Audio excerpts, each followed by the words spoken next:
JP Shadrick with General Manager Trent Baalke. We're inside the Jaguars draft room. I think in your career it's now your 9th draft weekend as a GM. 10 if you count the year you came in late in San Francisco. Yeah. So, what's your draft day routine? You've been at this for almost a decade now. It's been the same all 10 years, I think. You know, I get up early. We walk through some of the stuff in the morning. Ethan and I spent the morning going through some things on the board. The board's been set. You know, we haven't changed anything. We just kind of take one more look, and then I usually head out for a run and get a few miles on the road and get back here and try to get ready for this thing. Are there nerves still? Is there anxiety? Is there a mix of both? None at this time, or just a few hours away?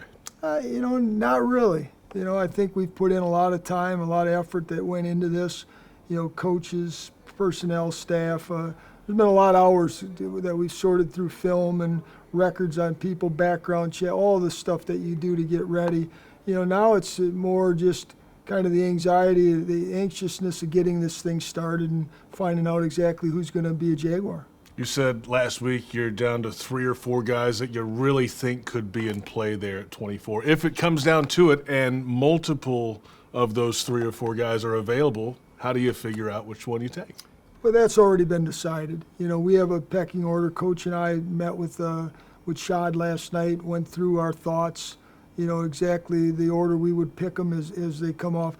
Today isn't the day to debate who you're going to go after, right? We have 3 or 4 guys that we feel really good about. And we have more than that, you know, let's face it. I mean, you got to be prepared for anything. But we've got a group of guys that we're really interested in, and we've got an order at which we would take them.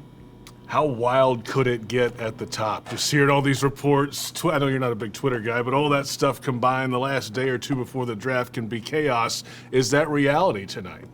Yeah, I don't know. Everyone thought it was last year, and very little went on, you know, so who knows? You know, and that's the great thing about the draft, right? Everything that happens, nobody can really plan out. You really don't know until you're on the clock a lot of times whether you're going to make a move or not make a move, and it's no different for any other team.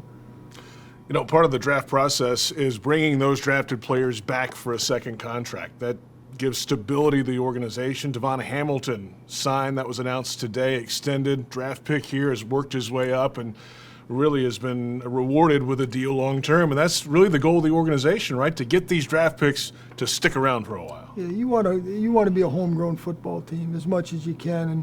And we've been pretty fortunate the last couple of years. We've gotten some really good quality free agents and really good culture fits, really good football players. But the philosophy of this team, this organization, is going to be draft and retain. And you know, Devon has worked his tail off, and you know, he's a byproduct of that process. You know, he's a great culture fit. He's an excellent fit for the defensive scheme we run. Yeah, I can't say enough good things about him, and the contract that he signed, he earned. This is the last draft in this room, because next year you'll be in the football building. How about that? Well, you know, this is a great room. It really is. We were talking to the ownership about it last night. Very few have this kind of space. We got 3 full-screen videos going on. We can do a lot of things in here from a technology standpoint. The new one's going to be special, though, too. Thanks for the time. Good luck to you. Thank you. Trent Baalke, Jaguars general manager, with us in the draft room.